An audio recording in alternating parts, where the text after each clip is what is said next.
Alors ce projet d'ordonnance était attendu. Pourquoi ? Parce que depuis juillet 2014, la COCOF n'a plus de compétences pour donner un classement pour un établissement hôtelier.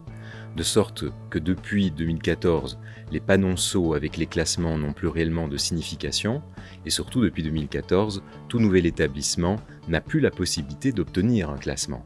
Donc il était temps que le législateur se mette à la table de l'ouvrage, et cette ordonnance a pour but d'habiliter le gouvernement à prendre des conditions et des critères pour le classement de confort parmi les établissements d'hébergement touristique, dont les hôtels. Le but également est d'implémenter la réglementation Hotel Stars Union, à savoir une uniformisation des critères entre les différents pays européens pour que le consommateur finalement puisse se retrouver sur les normes de confort de pays à pays. Le grand principe de cette ordonnance, s'il fallait le retenir, c'est le suivant. Si vous optez pour le classement, vous devez être dans les conditions de ce classement. Vous devez satisfaire aux critères et si vous ne le faites pas, vous serez sanctionné avec des amendes de 10 € à 4 000 €. Mais ce n'est qu'une possibilité. Vous pouvez opter pour être classé, ce n'est donc pas une obligation.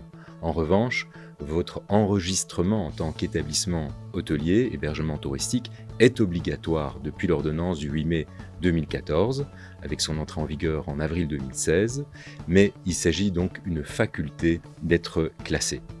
Rappelons également que les deux autres régions ont déjà adopté cette réglementation sur le classement et le confort depuis quelque temps. La région bruxelloise était un petit peu à la traîne et qu'il n'y a plus de lien non plus entre le classement et la taxe. Auparavant, la taxe était fonction du classement que vous aviez, tel n'est plus le cas aujourd'hui vu qu'elle est forfaitaire. Le timing de ce projet d'ordonnance est assez singulier. Pourquoi ? Parce qu'on est d'une part dans l'évaluation de l'ordonnance de 2014 sur l'hébergement touristique. L'ordonnance prévoyait le fait qu'elle était sujette à évaluation, voire les effets de cette ordonnance sur le terrain.